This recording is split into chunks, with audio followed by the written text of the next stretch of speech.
Class 10 की chemistry का first chapter जिसका नाम है केमिकल रिएक्शंस एंड इक्वेशंस। और इसमें हम पढ़ेंगे आज अपना अगला टॉपिक जिसका नाम है making an equation more informative. इसमें हम पढ़ेंगे कि हमने ऑलरेडी देखो डिस्कस कर लिया है कि एक इक्वेशन को हम कैसे बैलेंस करते हैं, नंबर्स कैसे काउंट करते हैं, कैसे एक इक्वेशन को लिखते हैं। एंड मोस्ट इम्पोर्टेंटली सबसे पहले तो हमने यही पढ़ा है कि एक इक्वेशन होती क्या है।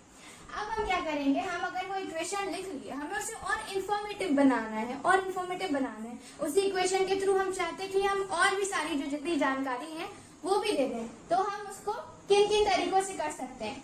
मेनली 3 तरीके हैं। कौन कौन से? Indicating physical state, indicating heat change और इंडिकेटिंग कैटलिस्ट यूज। चौथा मैंने इसे लिखा बिकॉज मैंने थॉट कि ये पॉइंट्स भी मुझे एड ऑन कर देने चाहिए। 2 हम ऑलरेडी इसको पहले पढ़ चुके हैं, लेकिन मैं सोची कि इस वीडियो में मैं इसको डाल दूं, सो डालना चाहिए, सो मैंने इसको भी लिख दिया as a separate point. Okay, so देखो हमारा फर्स्ट टॉपिक क्या है? सब topic basically indicating physical state. मतलब हम क्या करेंगे, जो भी कंपाउंड रहेगा उसके बगल में हम उसका फिजिकल स्टेट लिख देंगे। फिजिकल स्टेट कैसे लिखेंगे? उसका जैसे मान लो कोई कंपाउंड है, लेट्स से HCl। मान लो मैं एक्वस स्टेट में इस HCl को यूज कर रही हूँ, तो मैं बगल में क्या लिख दूंगी? AQ। ओके, अच्छा अब क्वेश्चन तो ये आता है यार, एक्वस क्या होता है? क्वेश्चन तो यही आ जाता है कि एक्वस क्या होता है। एक्वस देखो, एक्वस क्या होता है? जब भी हम किसी चीज को पानी में डाल दें और उससे उसका सॉल्यूशन बन जाए, वो एक्वस कहलाएगा। मतलब ये देखो, ये HCl है, HCl को मैंने पानी में डाला, HCl ने पानी के साथ सॉल्यूशन बना दिया, तो मैं क्या बोल रही हूँ? और अगर मैं वो वाला सॉल्यूशन यूज करूंगी HCl का, तो मैं कहूंगी वो एक्वस सॉल्यूशन है HCl का। मैं क्या बोलूंगी? एक्वस HCl यूज कर रही हूँ। बेसिकली अगर मैंने HCl को पानी में डाल दिया, तो मैं क्या बोलूंगी? इसका कौन सा स्टेट हो गया? एक्वस स्टेट हो गया। उसका सॉल्यूशन बनाना चाहिए, that is compulsory thing, that is a must thing. HCl ने अगर पानी के साथ सॉल्यूशन बना लिया और फिर मैं उस HCl को यूज कर रही हूँ, तो मैं क्या बोलूंगी? It is an aqueous form of HCl। Okay, जैसे मान लो कि मैंने चीनी को पानी में घोला, ठीक है। अब मैं वही जो सॉल्यूशन बन रहा है उसी को यूज करती हूँ, तो मैं बोलूंगी मैंने जो चीनी है उसका एक्वस फॉर्म यूज किया है, मतलब ऑलरेडी चीनी में क्या मैं क्या बता रही हूँ? एक्वस फॉर्म यूज किया। ऐसे क्या बता रही हूँ मैं कि चीनी में पानी है, चीनी का ये जो मैं सॉल्यूशन यूज कर रही हूँ इसके अंदर चीनी है, और चीनी किस में घुली हुई है? पानी में घुली हुई है। चीनी किस में घुली हुई है? पानी में घुली हुई है। समझ आ रहा है? अगर मान लो कि मैंने उसको डाल दिया, मैंने किसी चीज को डाल दिया पानी में और वो सॉल्यूशन नहीं बना रहा, जैसे कि तेल और पानी। तेल को मैंने पानी में डाल दिया, वो सॉल्यूशन नहीं बनाएगा, वो अपना अलग कहीं घूमेगा, मिक्सचर बनाएगा लेकिन सॉल्यूशन नहीं बनाएगा। मिक्सचर और सॉल्यूशन में हम डिफरेंस जानते हैं ना। सॉल्यूशन में क्या होता है कि वो घुल जाता है एक दूसरे में। मिक्सचर में जरूरी नहीं है कि वो घुले। ओके, मतलब वो अलग अलग रहता है। वो घुल भी सकता है, इसमें घुलेगा, वो सॉल्यूशन हो जाएगा। राइट। ओके, ठीक है। तो क्या होता है कि वो क्या कर रहा है? वो मिक्सचर बना रहा है। मैं कहना चाहूँ अगर तो मतलब वो जो तेल रहता है और जो पानी रहता है वो क्या कर रहा है? वो मिक्सचर बना रहे हैं, लेकिन वो सॉल्यूशन नहीं बना रहा है। बच्चा, गलत बात, सॉल्यूशन नहीं बना रहा है। अगर वो सॉल्यूशन नहीं बना रहा है तो मैं ये नहीं बोलूंगी तब कि मैं तेल का एक्वस फॉर्म यूज कर रही हूँ। सॉल्यूशन बनाना चाहिए, सॉल्यूशन बनाने से मस्त है। मैं बोलूंगी तब कि तेल अलग है, पानी अलग है, लेकिन इसका एक्वस फॉर्म नहीं यूज कर रही हूँ, तेल का एक्वस फॉर्म नहीं यूज कर रही हूँ। समझ आया? तो मैं क्या करूंगी? जो भी कंपाउंड रहेगा रिएक्शन में, उसके बगल में ऐसे ब्रैकेट डाल के उसका स्टेट लिख दूंगी। फॉर एग्जाम्पल लिख क्या? अगर मान लो HCl हमारा किन 2 स्टेट्स में काम आता है, एक मतलब यूज किया जाता है, एक एक्वस में, दूसरा किसमें? गैसियस स्टेट में। तो मैंने क्या किया? HCl के बगल में ब्रैकेट डाल के G लिख दिया। समझ आया क्या? अभी इसको डिटेल में पढ़ेंगे अच्छे से, घबराओ नहीं, टेंशन नहीं लो कि ऐसे क्या ऊपर बता रही है। अभी मैं ऊपर ही बता दी हूँ। मैं अभी खाली जो आज हम पढ़ेंगे उसका इंट्रो दे रही हूँ, समझ लो, अभी खाली इंट्रो चल रहा है। तो मैं क्या करूंगी? फिजिकल स्टेट अगर मुझे इंडिकेट करना हो तो कंपाउंड के बगल में ब्रैकेट डाल के मैं उसको फिजिकल स्टेट लिख दूंगी। सॉलिड S किसके लिए यूज होता है? सॉलिड के लिए। L किसके लिए यूज होता है? लिक्विड के लिए। गैस किसके लिए यूज होता है? G किसके लिए यूज होता है? गैस के लिए। AQ किसके लिए यूज होता है? एक्वस के लिए। दूसरा क्या आता है? Heat change. हीट कैसे चेंज होती है? हीट चेंज तुम्हारे 2 तरीके में चेंज हो जाएगी, या तो हीट बढ़ेगी या फिर हीट घटेगी। हीट बढ़ती है तो हम क्या बोलते हैं? Exothermic reaction. हीट घटती है तो क्या बोलते हैं? Endothermic reaction. हाँ, क्या बोलते हैं? एक्सोथर्मिक और एंडोथर्मिक दोनों में अलग अलग केसेस होते हैं। इस पे हम डिटेल में बात करेंगे कि आरओ में कहाँ लगाते हैं, बाद। Indicating catalyst use. अब ये जो वर्ड है ना कैटलिस्ट, यार ये क्या होता है? ये किस चिड़िया का नाम है? कुछ लोग ऑलरेडी इसको जानते होंगे क्योंकि कुछ लोग ने ऑलरेडी प्रीवियस क्लास में से पढ़ लिया होगा। बचपन में मैंने भी पढ़ा है। तो हम लोग को क्या पढ़ाते थे? हम लोग को ये पढ़ाते थे कि कैटलिस्ट वो चीज होती है जो कि रिएक्शन का रेट बढ़ा दे। कैटलिस्ट वो चीज होती है जो कि रिएक्शन का रेट बढ़ा दे। मैं कहूंगी आप सही बोल रहे हो, लेकिन आप आधा सही बोल रहे हो। मैं बोलूंगी यार कैटलिस्ट वो चीज होती है जो कि एक रिएक्शन के रेट को चेंज कर दे। अब अच्छा अगर तुम लोग ये चीज नहीं समझ रहे हो कि रिएक्शन का रेट क्या होता है, तुम बस समझो कि रिएक्शन की स्पीड, ओके। अगर कोई रिएक्शन की स्पीड को चेंज कर दे, घटा दे, बढ़ा दे, वो क्या हुआ? कैटलिस्ट हुआ। अगर वो रिएक्शन की स्पीड को बढ़ा देता है तो वो पॉजिटिव कैटलिस्ट हुआ, जिसे हम सिंपली कैटलिस्ट भी बोलते हैं। और अगर वो रिएक्शन की स्पीड को या रिएक्शन के रेट को घटा देता है तो वो क्या हुआ? नेगेटिव कैटलिस्ट हुआ। कैटलिस्ट दो टाइप के होते हैं, कौन कौन से? पॉजिटिव कैटलिस्ट और नेगेटिव कैटलिस्ट। ऑलराइट, ओके, ठीक है।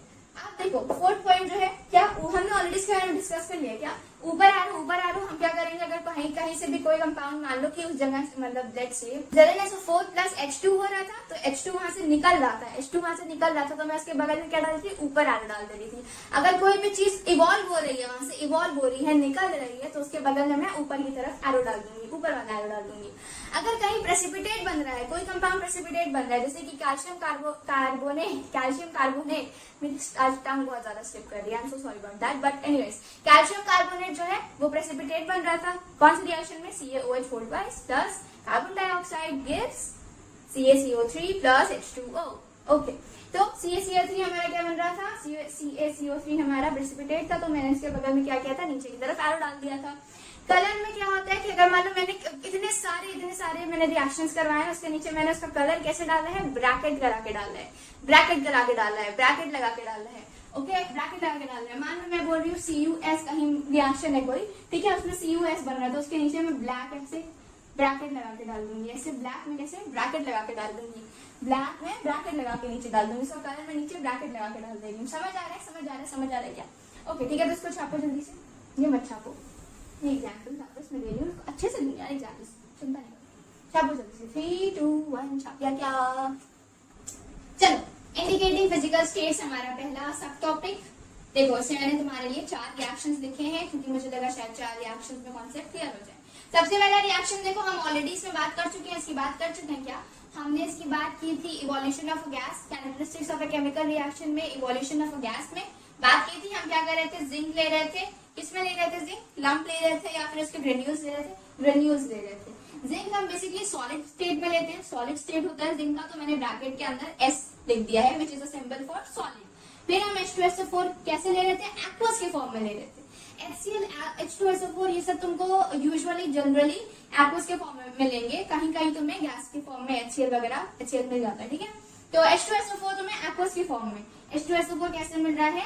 एक्वस के फॉर्म में हम यूज करें, तो मैंने ब्रैकेट में क्या लिख दिया? AQ लिख दिया। फिर ZnSO4 भी हमें कैसे मिल रहा है? एक्वस यूज हो रहा है, मतलब एक्वस हमें मिल रहा है एज अ प्रोडक्ट, तो मैंने AQ लिख दिया ब्रैकेट में। हाइड्रोजन कैसा है? गैसियस, क्योंकि गैस के फॉर्म में वो इवॉल्व हो रहा है, राइट? याद है गैस के फॉर्म में इवॉल्व हो रहा था, तो हाइड्रोजन के बगल में मैंने उसका फिजिकल स्टेट लिख दिया, क्या? G का, मतलब फिजिकल स्टेट का सिंबल लिख दिया, क्या? गैस का सिंबल क्या होता है? G। ओके, CaOH ट्वाइस, ये भी कैसा था? एक्वस था, याद है? CaOH ट्वाइस हम ले रहे थे, कैल्शियम हाइड्रोक्साइड का सॉल्यूशन ले रहे थे, बेसिकली कैल्शियम हाइड्रोक्साइड और पानी का सॉल्यूशन ले रहे थे हम बेसिकली, राइट? अगर CaOH ट्वाइस अकेले रहेगा तो मैं इसे क्या कहूंगी? स्लेट लाइन कहूंगी। लेकिन अगर भाई वो पानी के साथ सॉल्यूशन बना देगा तो फिर मैं उसे क्या कहूंगी? लाइम वाटर कहूंगी। तो मैं इसका एक्वस सॉल्यूशन ले रही थी, तो मैंने बगल में AQ लिख दिया। कार्बन डाइऑक्साइड कैसा होता है? गैस के फॉर्म में, मैंने G लिख दिया ब्रैकेट में। कैल्शियम कार्बोनेट प्रेसिपिटेट था, प्रेसिपिटेट की डेफिनेशन याद करो प्रेसिपिटेट की डेफिनेशन क्या थी? प्रेसिपिटेट की डेफिनेशन क्या थी? Solid insoluble. वो सॉलिड था और वो इनसॉल्युबल था। सॉलिड होगा तो मतलब ये प्रेसिपिटेट था, तो ऑब्वियसली इसका क्या होगा? फिजिकल स्टेट सॉलिड होगा। प्रेसिपिटेट था तो सॉलिड होगा। और यहाँ पे H2O लिक्विड के फॉर्म में। यहाँ एक चीज नोट करो, क्या कैल्शियम कार्बोनेट तुम्हारा पानी में ही है, लेकिन हम एक्वस नहीं लिख रहे हैं। क्यों? क्योंकि वो सॉल्यूबल ही नहीं है पानी में। अगर सॉल्यूबल नहीं होगा तो सॉल्यूशन नहीं बनाएगा, तो फिर हम उसके बगल में एक्वस लिखेंगे, क्या? एक्वस तो नहीं लिखते हैं, तब हम उसका ओरिजिनल स्टेट लिखेंगे, क्या लिख रहे हैं? S लिख रहे हैं, ठीक है। जैसे मैंने एग्जाम्पल दिया तो मैं पानी और तेल और पानी को मिलाऊंगी तो क्या वो सॉल्यूशन बनाएगा? सॉल्यूशन नहीं बना रहा है, तो मैं तेल के बगल में उसका एक्चुअल स्टेट लिखूंगी जो कि लिक्विड होता है। तेल के बगल में उसका एक्चुअल स्टेट लिखूंगी जो कि लिक्विड होता है। समझ आ रही है बात? समझ आ रही है बात? अगर सॉल्यूशन रहेगा तभी एक्वस लिखेंगे। कोई चीज अगर पानी में घुल जाए, पानी में मिल जाए और फिर वो सॉल्यूशन हम यूज कर रहे हैं, तो वो कौन सा फिर हम क्या यूज कर रहे हैं? एक्वस फॉर्म यूज कर रहे हैं उसका, एक्वस फॉर्म यूज कर रहे हैं उसका। समझ आ रही है बात? चलो अगला रिएक्शन मीथेन है। ये CH4 क्या है? मीथेन है। मैं लिखी नहीं यार, यहाँ पे मीथेन है इसका नाम। Oh no, oh no, oh no. Anyways CH4 हमारा मीथेन होता है, गैस के फॉर्म में होता है। ब्रैकेट में मैंने डाला G। फिर मैंने क्या किया, उसको ऑक्सीजन से रिएक्ट कराया। ऑक्सीजन तुम्हारा गैसियस होता है, तो मैंने क्या डाला उसके बगल में ब्रैकेट में G। Carbon dioxide again bracket में G। H2O कैसा मेरा निकल रहा है? गैस की फॉर्म में। अब लोग बोलेंगे पानी तो लिक्विड होता है, पानी लिक्विड होता है, गैस क्यों लिखा रहे? गैस क्यों लिखा रहे? पानी लिक्विड होता है, गैस क्यों लिखा रहे? अरे पानी कैसे निकल रहा है? वाटर वेपर के फॉर्म में निकल रहा है यार, वाटर वेपर के फॉर्म में निकल रहा है। वाटर वेपर के फॉर्म में निकलेगा तो मैंने बगल में G डाला। वाटर वेपर के फॉर्म में निकलेगा तो मैंने बगल में G डाला है, मैंने बगल में G डाला है। ठीक है, ये चीज ध्यान देने वाली है कि वाटर वेपर के फॉर्म में निकल रहा है। प्लस ये क्या है, कौन सा सिंबल है? नाम बताओ। मैंने बताया है डेल्टा का है। डेल्टा का सिंबल है, डेल्टा का सिंबल हीट का है। डेल्टा सिंबल, इसका नाम डेल्टा है। छोटा सा ट्रायंगल जिसको बोलते हैं डेल्टा है, इसका सिंबल होता है, हीट का सिंबल होता है। यहाँ अगर मैंने हीट मतलब डेल्टा सिंबल डाला है तो मतलब हीट निकल रही है, हीट निकल रही है। अगर मैं प्रोडक्ट में डालती हूँ डेल्टा सिंबल तो मतलब हीट निकलती है, और अगर मैं रिएक्टेंट में डालती हूँ तो मतलब हीट एब्जॉर्ब हो रही है। बाद में भी समझ आएगा, थोड़ी देर बाद समझ आएगा, इसी वीडियो में आएगा, घबराओ। फिर आता है तुम्हारा अगला रिएक्शन। अगला रिएक्शन क्या है? C6H12O6। किसका फॉर्मूला है? किसका फॉर्मूला है? मतलब देखो मत यहाँ पे किसका फॉर्मूला है। C6H12O6 का फॉर्मूला है ग्लूकोज का है। ग्लूकोज का हमने तो ये बायोलॉजी में पढ़ा है। ये किसकी रिएक्शन है? रेस्पिरेशन की रिएक्शन है। रेस्पिरेशन हो रहा है, रेस्पिरेशन हो रहा है, रेस्पिरेशन हो रहा है। क्या हो रहा है? ग्लूकोज जो हम मतलब ऑलरेडी हमने खाना खाया, वो ग्लूकोज बेसिकली देखो देखो ऐसे समझो, ग्लूकोज ये है, ओके, ग्लूकोज ये है, ओके, हम खाना खाए वो ग्लूकोज के फॉर्म में कन्वर्ट हो गया C6H12O6। हमने क्या किया? हमने ऑक्सीजन ली, ये ग्लूकोज ऑक्सीजन से रिएक्ट करता है, कार्बन डाइऑक्साइड देता है जो कि हम एक्सहेल करते हैं, पानी देता है, और क्या देता है? एनर्जी देता है। ये एनर्जी हमें कैसे मिलती है? एटीपी मॉलिक्यूल्स के फॉर्म में मिलती है। कैसे मिलती है? एटीपी मॉलिक्यूल्स के फॉर्म में मिलती है। बायो क्यों पढ़ा रही हूँ मैं, सॉरी। में मतलब जहां नॉलेज बांटना पड़े मुझे, ठीक है। तो क्या हो रहा है? C6H12O6 किसका फॉर्मूला है? ग्लूकोज का फॉर्मूला है। ये कैसे फॉर्म में होता है? एक्वस फॉर्म में। तो मैंने इसके अंदर ब्रैकेट में क्या डाल दिया? एक ही डाल दिया। फिर क्या होता है? ऑक्सीजन से रिएक्ट कराते हैं। ऑक्सीजन कैसा होता है? गैस के फॉर्म में, तो मैंने ब्रैकेट के अंदर G डाल दिया। कार्बन डाइऑक्साइड अगेन कैसा होता है? गैस के फॉर्म में, मैंने ब्रैकेट में G डाल दिया। H2O कैसा मिल रहा है मुझे? लिक्विड के फॉर्म में मिल रहा है, तो मैंने ब्रैकेट में N डाल दिया। एनर्जी मैंने ऐसे ही लिख दिया। अगर मैं चाहूँ एनर्जी ना लिखना, मैं सीधे सीधे मैं अगर चाहूँ कि मैं थोड़ा सा और प्रिसाइज हो जाऊँ और एग्जैक्ट मतलब बात करूँ, एग्जैक्ट और बात करूँ, यहाँ मैं एटीपी मॉलिक्यूल्स लिखूं तो क्या गलत होगा? वो नहीं, तुम तो और अच्छा कर रहे हो, तुम और से कर रहे हो। मेरा मन था मैंने एनर्जी लिख दिया क्योंकि मुझे लगा शायद कुछ लोग डर जाएं पहले देख के कि एटीपी मॉलिक्यूल्स। चलो, ये किसका बेसिकली रिएक्शन है? रेस्पिरेशन का। तो हमने यहाँ तक बात कर लिया, इसको छापो। आई होप कि तुम्हें ये समझ आ गया होगा बच्चों। समझ नहीं आ रहा क्या? सॉरी अगर समझ नहीं आ रहा तो आई होप कि आ गया होगा। चलो 3, 2, 1 छापेंगे इसको। अगला सब टॉपिक है इंडिकेटिंग हीट चेंज। मतलब अब हम देखेंगे हमारी हीट में कैसे बदलाव हो रहा है। तो मैंने ऑलरेडी बता दिया कि हीट में कैसे चेंज हो सकती है। 2 तरीके से चेंज हो सकती है, या तो हीट बढ़ सकती है या फिर हीट घट सकती है। हीट बढ़ेगी तो फिर एक्सोथर्मिक रिएक्शन, हीट घटेगी तो फिर एंडोथर्मिक रिएक्शन। हीट बढ़ना घटना क्या होता है ये समझ नहीं आ रहा है ना। हीट बढ़ना मतलब अगर सराउंडिंग में हीट बढ़ रही है, सराउंडिंग में हीट बढ़ रही है, तो सराउंडिंग का टेम्परेचर मतलब हीट बढ़ रही है सराउंडिंग में, तो टेम्परेचर बढ़ रहा है, वो क्या हो जाएगा? Exothermic reaction. सराउंडिंग में कौन है यार? रिएक्शन की सराउंडिंग में कौन है? हम ही है ना। हमें अगर हीट मिल रही है, हमें अगर हीट मिल रही है, एक्सोथर्मिक रिएक्शन। हमें अगर हीट देनी पड़ रही है, यानी कि रिएक्शन को हीट मिल रही है हमसे, या कह लो कि सराउंडिंग का टेम्परेचर कम हो रहा है, सराउंडिंग को हीट देनी पड़ रही है, तो वो क्या हुआ? Endothermic reaction. नहीं समझ आया? नहीं समझ आया? ओके ओके, समझा रुको पेशेंस रखो। लेट्स से कि अगर मान लो कि मुझे मैं कहीं पे हीट दे रही हूँ, मैं कहीं पे हीट दे रही हूँ, किसी रिएक्शन में मैं हीट दे रही हूँ, तो वो रिएक्शन मुझसे हीट लेगा। इतनी समझ आई बात? मैं अगर रिएक्शन में हीट दे रही हूँ तो वो रिएक्शन मुझसे हीट लेगा, रिएक्शन मुझसे हीट लेगा। रिएक्शन मुझसे हीट लेगा। तो बेसिकली सराउंडिंग की हीट, मैं क्या हूं, मैं सराउंडिंग हूं, मैं क्या हूं, रिएक्शन के लिए तो मैं सराउंडिंग हूं, तो सराउंडिंग को हीट देनी पड़ रही है।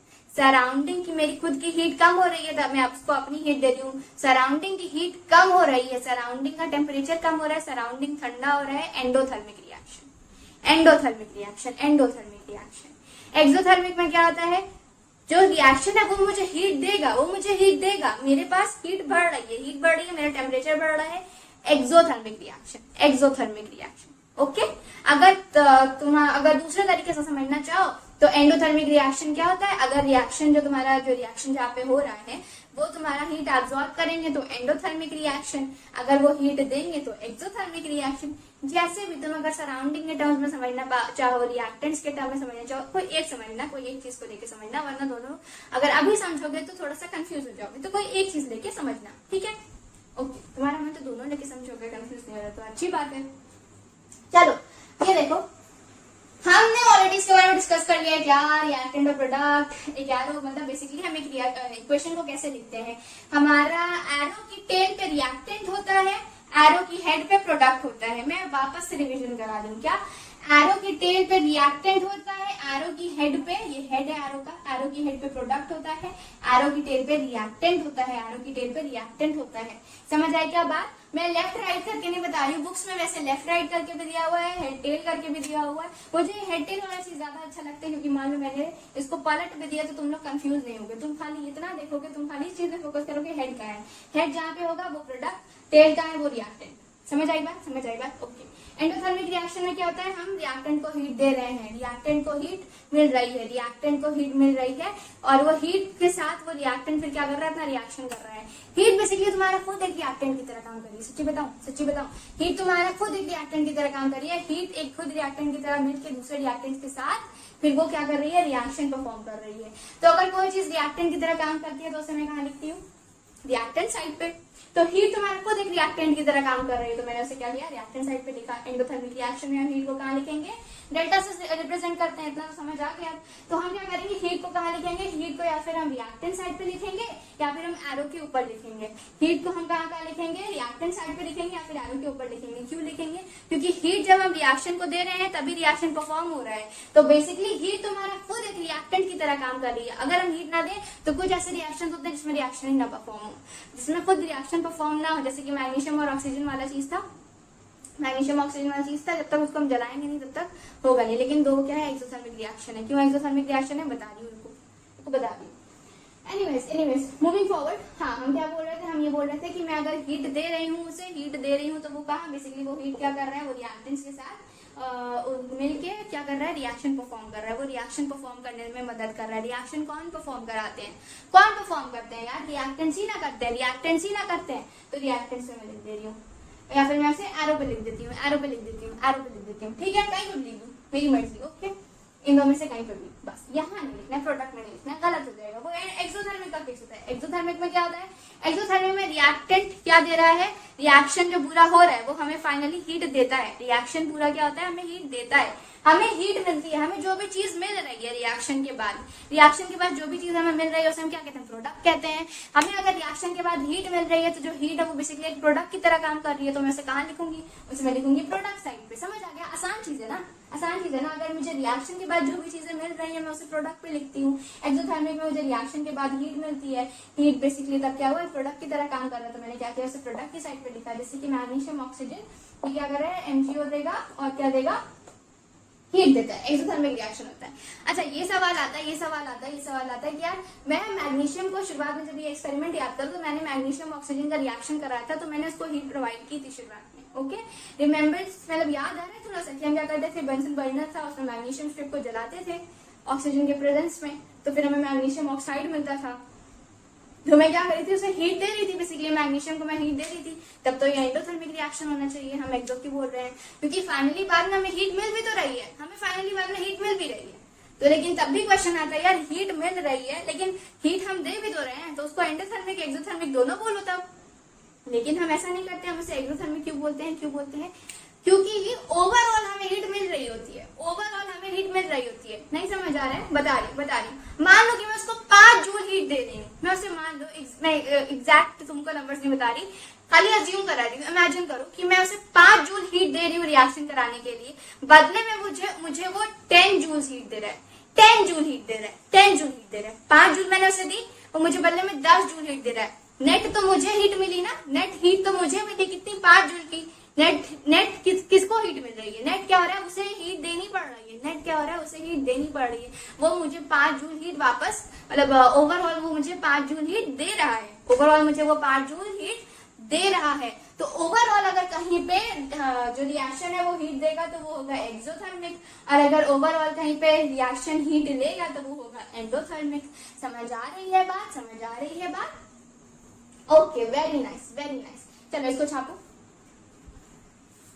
छाप लिया। 3, 2, 1 गो। हाँ, अगला सब टॉपिक है इंडिकेटिंग कैटलिस्ट। और क्या क्या इंडिकेट करते हैं हम कैटलिस्ट के साथ साथ कंडीशंस भी इंडिकेट कर सकते हैं, इस पे कंडीशंस भी इंडिकेट कर सकते हैं इसमें।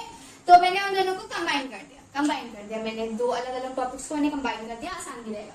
इंडिकेटिंग कैटलिस्ट या फिर कंडीशंस। कैटलिस्ट मैंने ऑलरेडी बता दिया, एक जस्ट दिया था मैंने, एग्जैक्ट डेफिनेशन नहीं बताई थी। मैंने क्या बोला, एक ऐसा सब्सटेंस जो कि रिएक्शन का रेट जो है चेंज कर दे, यानी कि रिएक्शन की स्पीड को बदल दे, रिएक्शन की स्पीड को बदल दे।